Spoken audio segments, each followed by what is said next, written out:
Vamos lá, Atos dos Apóstolos, capítulo 11, sendo a partir do versículo 19. Ora, os que foram dispersos pela perseguição que surgiu acerca de Estevão, viajaram até a Fenícia, Chipre e Antioquia, não pregando a ninguém a palavra senão aos judeus.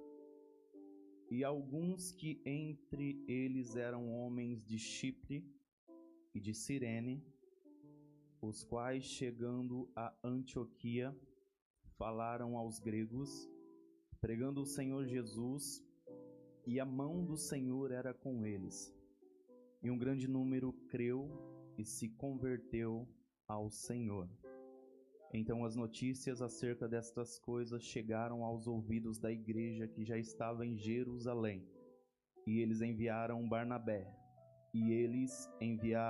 Barnabé. Para ele ir a Antioquia, o qual, tendo chegado e visto a graça de Deus, alegrou-se e exortou a todos que, com propósito de coração, eles permanecessem no Senhor, porque ele era um homem bom e cheio do Espírito Santo e de fé. Porque ele era um homem bom e cheio do Espírito Santo e de fé. E uma grande multidão foi acrescentada ao Senhor. E Barnabé partiu para Tarso para buscar Saulo. E tendo-o encontrado, levou a Antioquia. E aconteceu que por um ano inteiro eles se reuniram naquela igreja e ensinaram a uma grande multidão, e os discípulos foram chamados cristãos pela primeira vez em Antioquia. Os irmãos podem se assentar, glorificando ao nome do Senhor. Porque ele era um homem bom, cheio do Espírito Santo e de fé.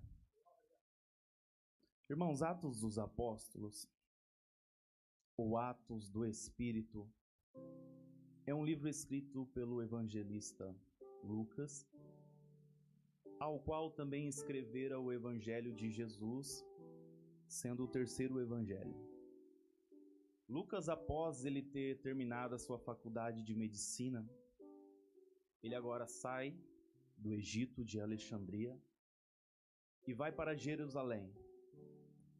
Chegando em Jerusalém, Lucas começa a pesquisar a respeito dos fatos de Jesus, a respeito de tudo aquilo que ele ouvira de Jesus, porque Lucas era uma pessoa que, não só sendo um médico formado em medicina, Lucas também era um historiador. E sendo um historiador, ele apenas não gostava de ouvir, mas ele gostava de conhecer aquilo que realmente ele ouvia.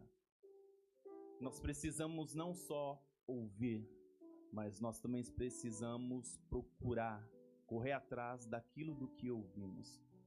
Lucas, agora, o escritor de Atos dos Apóstolos, após ele recolher todas as informações, ele se junta com os apóstolos, com aqueles missionários que estavam fazendo a obra do Senhor. Sabendo que o livro de Atos foi escrito por Lucas, agora aparece no meio da história Paulo. E como nós acabamos de ler aqui, nós vemos três personagens aqui que eu quero chamar a atenção, frisar a atenção dos irmãos para eles. Primeiro, Barnabé. Segundo, Paulo. E o terceiro, que não está aparecendo aqui, mas se os irmãos forem ler Atos dos Apóstolos 10, vai encontrar a respeito de Pedro.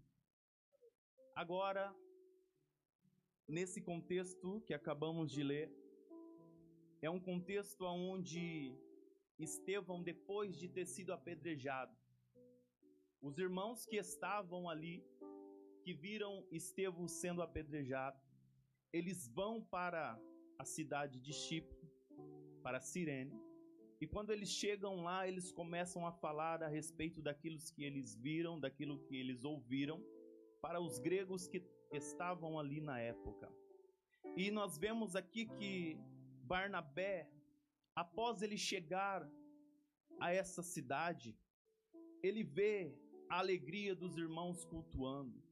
Eles verem que o ministério de Jesus estava prosperando naquele lugar. Barnabé, ele fica tão contente. Barnabé, ele se alegra tanto que ele exorta os irmãos para continuarem nessa fé, para continuarem nessa constância, adorando ao Senhor e apregoando a palavra do Senhor. Aqui nós vemos Barnabé. Barnabé, ele era um homem cheio do Espírito Santo. Barnabé, ele era um homem cheio de fé. Mas aqui também aparece Paulo.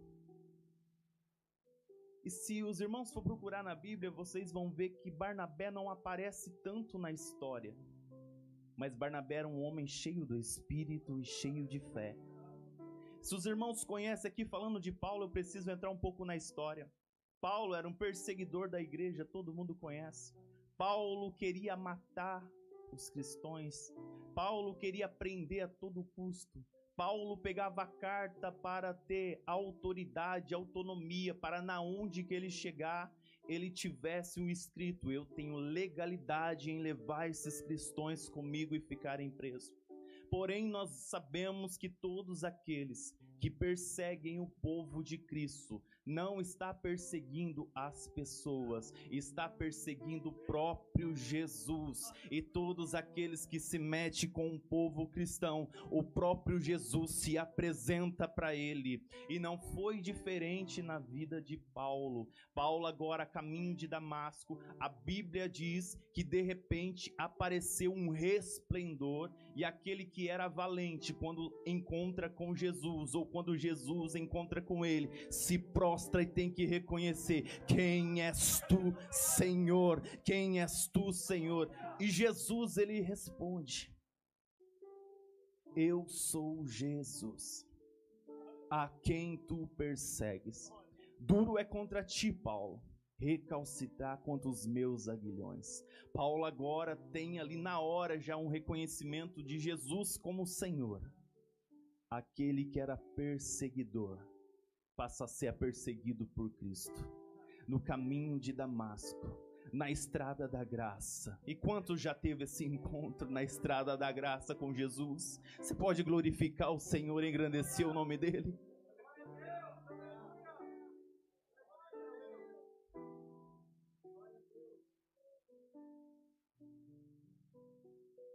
Paulo agora, tendo um encontro com Cristo, ele já se torna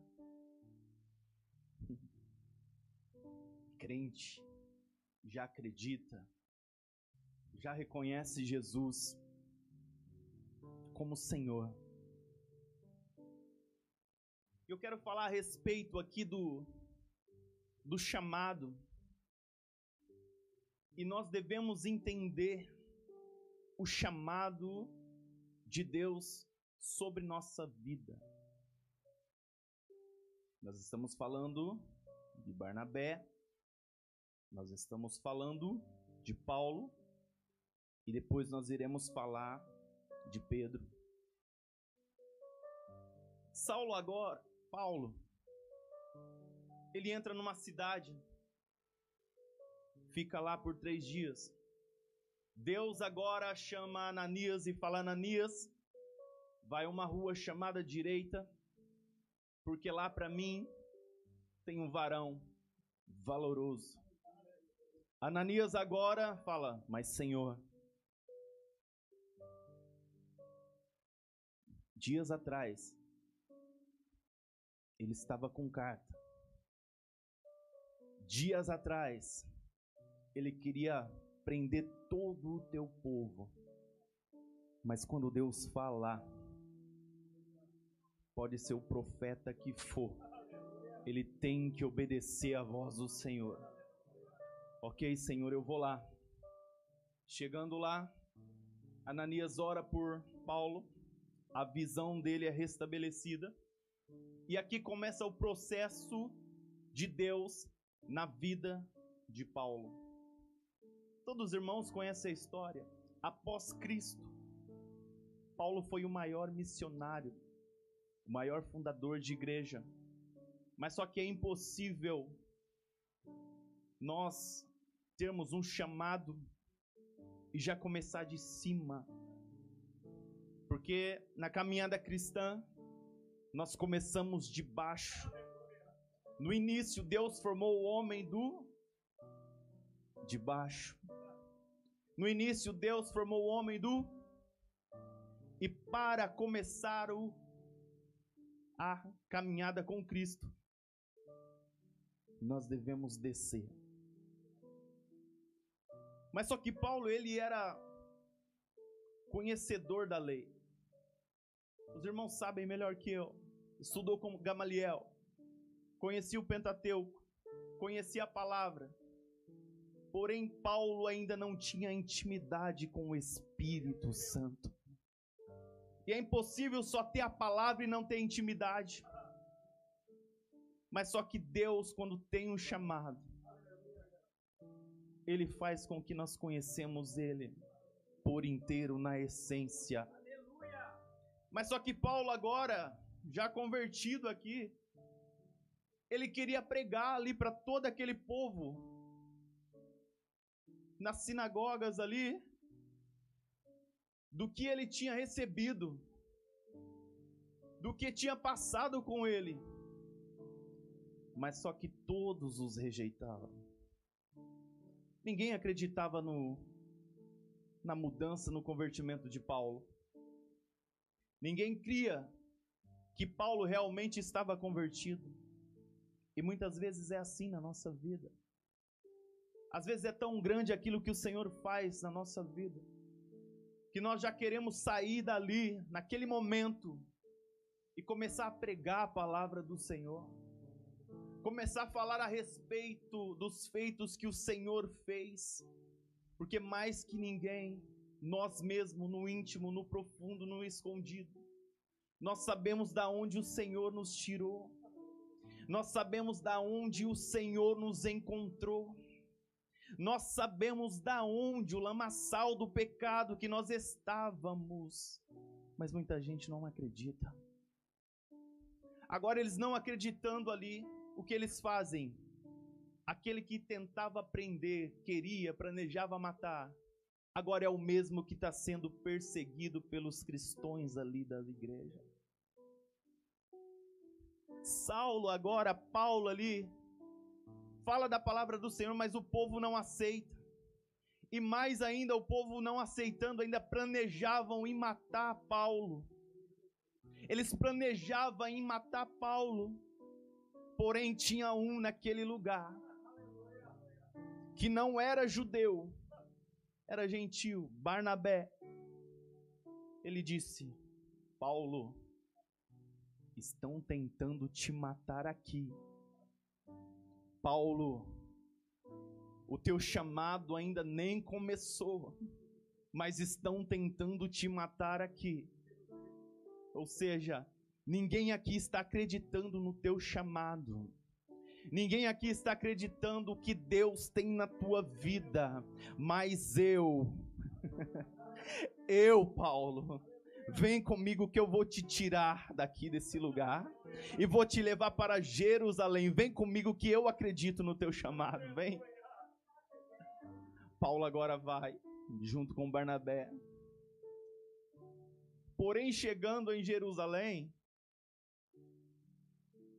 a mesma história. Os irmãos também não acreditam no chamado de Paulo. Não acreditam nas palavras de Paulo. Mas sabe o que é isso aí? É o processo de Deus. É o processo do chamado. Esses dias em uma conversa com o pastor, e foi o que confirmou a palavra também para essa manhã. Nós estávamos conversando e de repente o pastor me mandou uma mensagem assim: o preço do chamado. Aí automaticamente eu li e falei: chamado. Aí eu recebi uma iluminação ali na hora. assim: há dois extremos no chamado cristão. Primeiro, o chamado cristão é como a pétala de uma rosa, que nós sentimos o gozo do perfume, aquilo que nos sacia, nos alegra. Mas só que há um segundo extremo do chamado. É como os espinhos da mesma flor, que todos os dias, quando nós pegamos, pode furar as nossas mãos e sangrar e nós temos dor. É dois extremos. E o processo de Deus na vida de Paulo ali começou naquele momento. O povo não aceita o chamado de Paulo, o povo não aceita aquilo que Paulo pregava. Porque até se a gente for analisar, é difícil. Como que nós vamos acreditar numa pessoa que aprontou ontem e hoje está falando do Evangelho? E o que acontece? Saulo agora ele é mandado para a cidade de Tarso, da onde ele saiu, da onde ele ficava nos seus afazeres. Paulo agora ele está lá na cidade de Tarso, tecendo as suas tendas, fazendo aquilo que ele fazia antes. Era o tempo de Deus, o propósito de Deus. E ontem o pastor pregando aqui já deu um spoiler na mensagem. Eu falei, meu Deus, não vai por esse caminho aí não, que vai ser difícil para mim. Paulo agora está escondido. Se os irmãos for meditar na palavra, vocês não vê Paulo aparecendo. Paulo sai do cenário. Paulo agora fica escondido, fazendo aquilo que ele fazia antes. E aqui eu já começo a finalizar, vai ser rápido, os irmãos, porque é só 35 minutos, né? Paulo agora está escondido ali. Mas só que, como eu disse, havia mais um personagem nessa história, nesse contexto que lemos em Atos dos Apóstolos aqui, capítulo 11. No capítulo 10, há um outro personagem que aparece, que é Pedro. Pedro aqui agora sobe no terraço, está orando. O Senhor pega, se apresenta para ele numa visão, uma visão que havia um vaso que descia do céu, amarrado pelas quatro pontas, e Deus falava para ele: Pedro, come. É porque nesse vaso que descia, nesse lençol que estava amarrado pelas quatro pontas, havia todos os tipos de animais ali. Mas só que Pedro era judeu. E para Pedro aquilo ali era impuro. Para Pedro aquilo ali ele não podia tocar. E a voz do Senhor brada para Pedro: Pedro, não digo que é impuro, não digo que é imundo, aquilo que eu já purifiquei. Talvez nós estávamos lá no mundo, todos olhavam para nós, dizendo: aquele ali não tem mais jeito, aquele ali adulterou, aquele ali fornicou, aquele ali bebeu, aquele ali não tem mais jeito. Mas o Senhor diz nessa manhã: eu já purifiquei tudo aquilo que era impuro. Eu já purifiquei tudo aquilo que era impuro na cruz do Calvário, através do sacrifício vicário do meu Filho Jesus. E assim diz o Senhor, porque todo aquele que crer e confessar e invocar o nome do Senhor terá vida eterna, terá o direito de ser chamado filho de Deus. E Pedro agora, recebendo essa ordem do Senhor, ele fica com aquela visão e tentando ele saber o que o Senhor queria dizer com ele. Do mesmo jeito que Pedro estava aqui recebendo a visão do Senhor, havia um senhor da corte italiana com o nome Cornélio, que estava orando, pastor. E a Bíblia diz que esse homem era um homem temente a Deus, um homem que dava oferta ao Senhor e orava constantemente. E um ser se apresenta agora para Cornélio e diz: as tuas súplicas, as tuas orações foram ouvidas. Envia homens na cidade de Jope, porque lá está um que eu já falei com ele. No começo ele até não entendeu o que eu estava falando, mas eu já disse que é puro aquilo que para ele é imundo. Cornélio agora, olha só, ele ainda não tinha reconhecido Jesus, porém ele ofertava e ele orava constantemente. Deus agora move ali a estrutura daquele lugar. Cornélio agora envia os seus servos para buscar Pedro. E buscando Pedro, Pedro vem com ele para a cidade de Cesareia. Chegando na cidade de Cesareia agora, a Bíblia diz que Pedro, quando entra na porta da casa de Cornélio, Cornélio se prostra, se joga no chão o adorando. Pedro diz assim para ele: olha, eu sou apenas um homem como você. Ou seja, Pedro estava dizendo, porque dele e por ele e para ele são todas as coisas eternamente. Amém. A ele a honra, a ele a glória e toda a exaltação. Pedro agora, quando chega ali, ele pergunta: o que você quer que eu faça? O porquê você me chamou aqui? E Cornélio agora fala a respeito da visão. E Pedro agora entende que ele deveria falar aquilo que Deus já tinha colocado dentro dele. Porque o crente, ele tem que ter uma palavra de vida na boca. O crente, por mais que é difícil, tem que estar preparado, porque a hora que Deus mostra, ele tem que entender e ir. E aqui eu já começo a finalizar. Pedro, nós conhecemos da história. Pedro é uma pessoa que está em evidência. Pedro, com o seu discurso em Atos dos Apóstolos, capítulo 2, ele chega a ganhar cerca de 3.000 pessoas, 3.000 almas para o Senhor. Ele estava em evidência, ele estava em movimento, porque aquele que tem o Espírito Santo de Deus está em movimento. Aquele que tem o Espírito Santo de Deus está falando da palavra. Aquele que tem o Espírito de Deus tem uma palavra de Deus direcionada para a tua vida.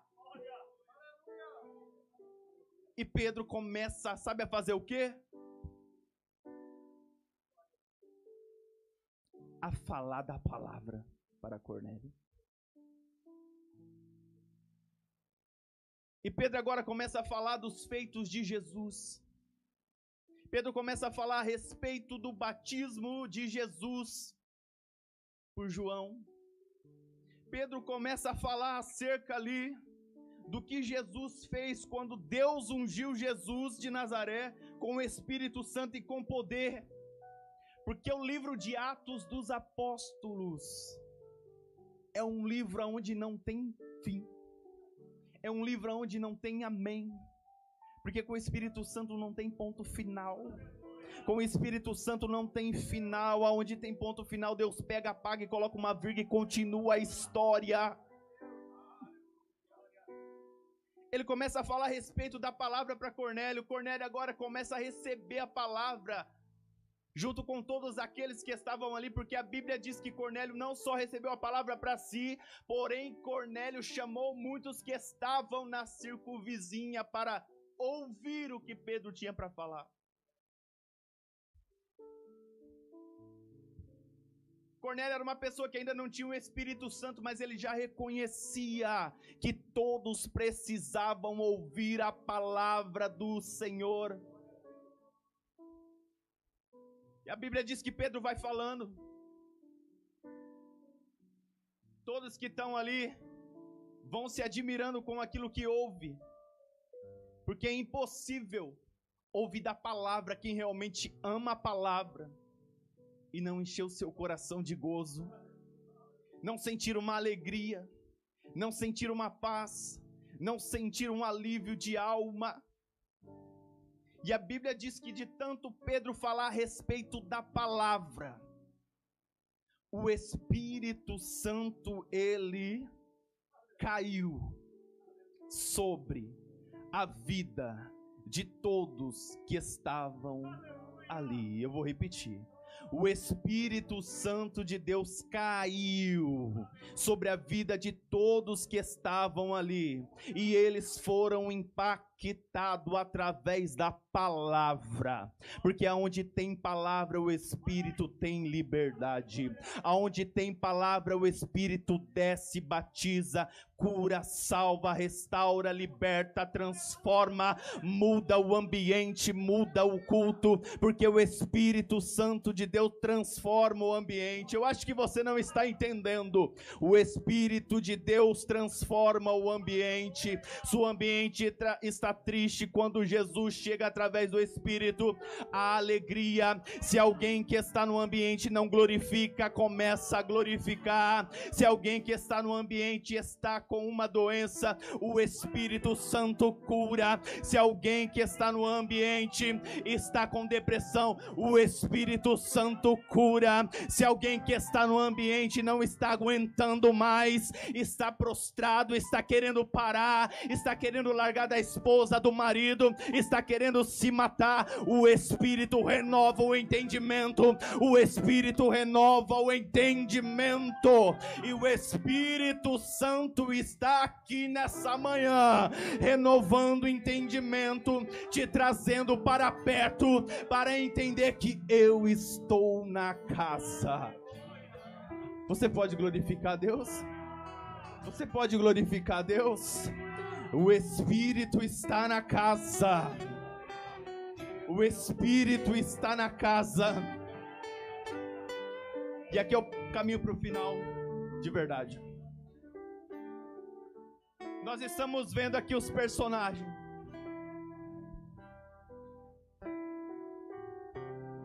Pedro estava sendo usado por Deus em evidência. E o que nós, eu não vou nem falar essa geração, nós precisamos entender.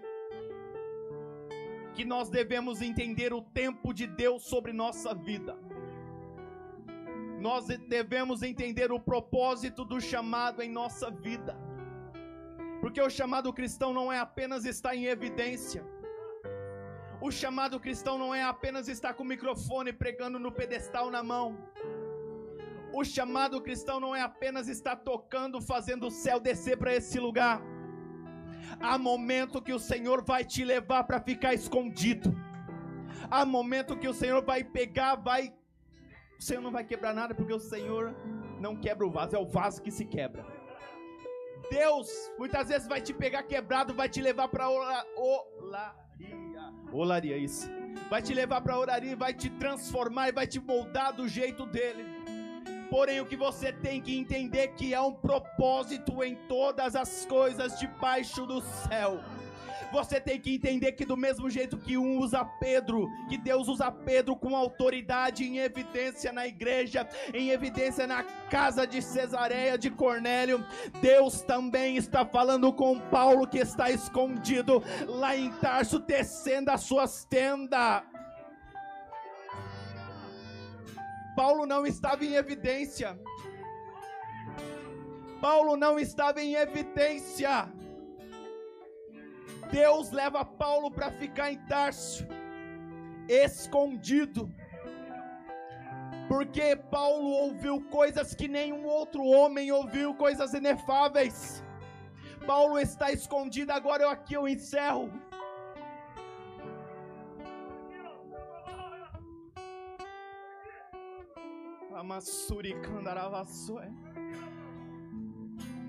Sabe, irmãos, você tem noção da renúncia que Paulo fez? Você tem noção da renúncia que Paulo fez? Imagine o tempo que Paulo estava tecendo tendas lá em Tarso, escondido. Ninguém ia visitar Paulo. Ninguém se movia, pegava um carro ou seu cavalo ou ia a pé e ia lá visitar Paulo. Era o tempo de Deus na vida de Paulo. Era o tempo do esconderijo. Eu estou falando com pessoas aqui que estão escondidas. Eu estou falando com pessoas aqui que estão em evidência. E eu estou falando com pessoas aqui que nem são citadas muito, mas é cheia do Espírito, é cheia de Deus, é cheia de fé. Mas há um propósito, há um projeto para cada um. Então viva o tempo de Deus no seu tempo. Aprenda a entender que tempo você está vivendo. Se é em evidência, glorifica a Ele, exalte a Ele, fale da palavra. Não queira ser quem você não é, porque o único que brilha aqui é Ele. Se você está escondido, viva o tempo do esconderijo. Se ninguém lembra de você, viva o tempo que ninguém lembra de você. Porém, do mesmo jeito que Deus falava com Pedro em evidência, Deus falava com Paulo no oculto. Do mesmo jeito que a presença descia sobre a vida de Pedro, a presença descia no oculto, no quarto secreto com Paulo escondido. Do mesmo jeito que Deus falava com Pedro, falava com Paulo, Deus também falava com Barnabé. Nós vemos aqui o texto que lemos que Barnabé foi buscar Paulo. Esse tempo de esconderijo de Paulo durou há cerca de 14 anos. Diácono Alexandre, 14 anos escondido.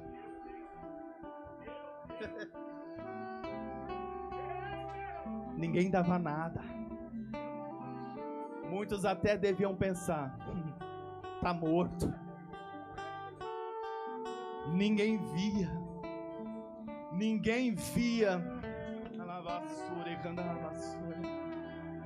Ninguém visitava.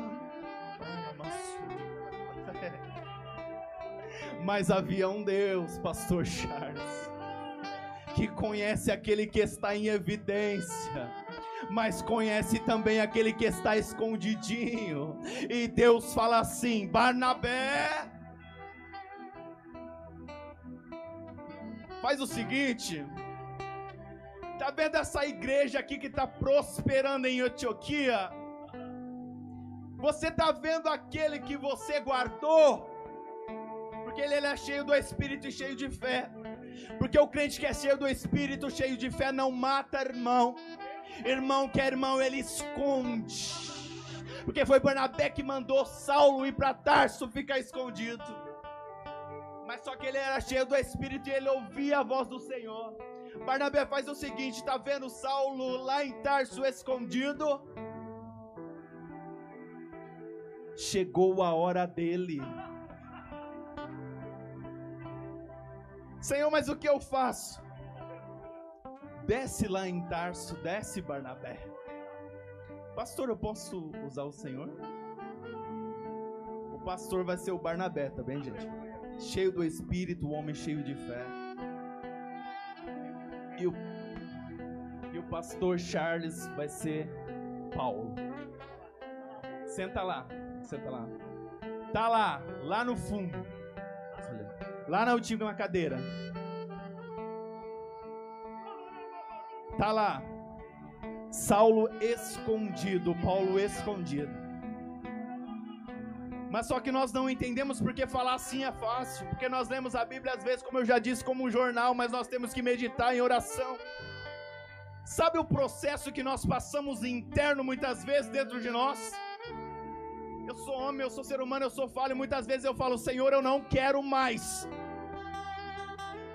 Eu vou desistir. Não é questão de querer estar em evidência, mas Senhor, ninguém me vê. Até o Senhor parece que não está me vendo nesse lugar. Aonde estão as tuas promessas sobre a minha vida? E Deus está em silêncio. Deus está em silêncio. Mas Barnabé está ouvindo a voz do Senhor. Barnabé, vai lá na cidade de Tarso agora. Vai lá, Barnabé. Você lembra aquele mesmo que você mandou para Tarso ficar escondido porque senão ia matar ele? Aquele lá é o vaso escolhido para mim. Aquele lá é o varão escolhido para mim. E grandes coisas tenho eu na vida dele. Barnabé agora vai, traz Tarso para a cidade de Antioquia. E sabe o que acontece? Eles começam a pregoar a palavra ali durante um ano. E muitas almas foram acrescentadas para aquele lugar. Irmãos, e aqui eu finalizo. Assim diz o Senhor, pastor Charles: o tempo do teu esconderijo está acabando. Porque essa igreja aqui, há muitas pessoas que estão em evidência, mas estão debaixo da cobertura do Senhor. Há muitas pessoas aqui que pregam bem, que cantam bem, que profetizam bem, mas é tudo para a honra do Senhor. Muito tempo você falou dentro de si em frustrações, muito tempo você já pensou até em desistir, mas assim diz o Senhor: coloquei eu um Barnabé para te buscar, para estar com você lado a lado, para que o propósito do Senhor venha se cumprir na tua vida. Saiba que o Senhor sempre esteve contigo. Saiba que Deus te conhece desde o ventre da tua mãe, te buscou lá no Brasil, tirou da onde você estava, do celeiro de pregadores, porque a tua família, o Senhor já me falou, mas o Espírito me autoriza a falar aqui, é celeiro de profeta, é família cristã, é família guerreira, mas o Senhor te tirou, te escondeu para um propósito maior. Deus hoje começa a mudar o teu ministério. Você está sobre a bênção de Barnabé, sobre a bênção do pastor Leandro, que te abençoa, acredita no teu chamado, e ele te buscou. Sabe por que ele te buscou? Para vocês andarem de mãos juntas, para vocês começarem a caminhar na mesma visão. Caminhe na mesma visão, porque enquanto vocês caminham na mesma visão, a igreja de Antioquia é conhecida como a igreja que foi apresentada como os crentes que se chamaram cristão pela primeira vez.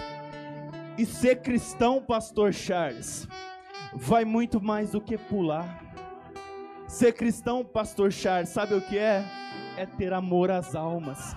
Ser cristão, pastor Charles, sabe o que é? É se dedicar na palavra. Ser cristão, pastor Charles, sabe o que é? É reconhecer a autoridade do seu líder. E sabe quando isso acontece? Deus, ele abençoa, Deus, ele transforma, porque depois de Jesus, Paulo, no contexto que nós lemos, Paulo foi o maior missionário. Eu profetizo em nome de Jesus, que algo novo venha sobre a sua vida, e que muitas almas venham ser arrebatadas através da palavra que Deus vai te entregar, que muitas igrejas venham ser prósperas através da palavra que recebe, e que Deus continue te abençoando em nome de Jesus. E aqui eu agradeço a minha oportunidade e finalizo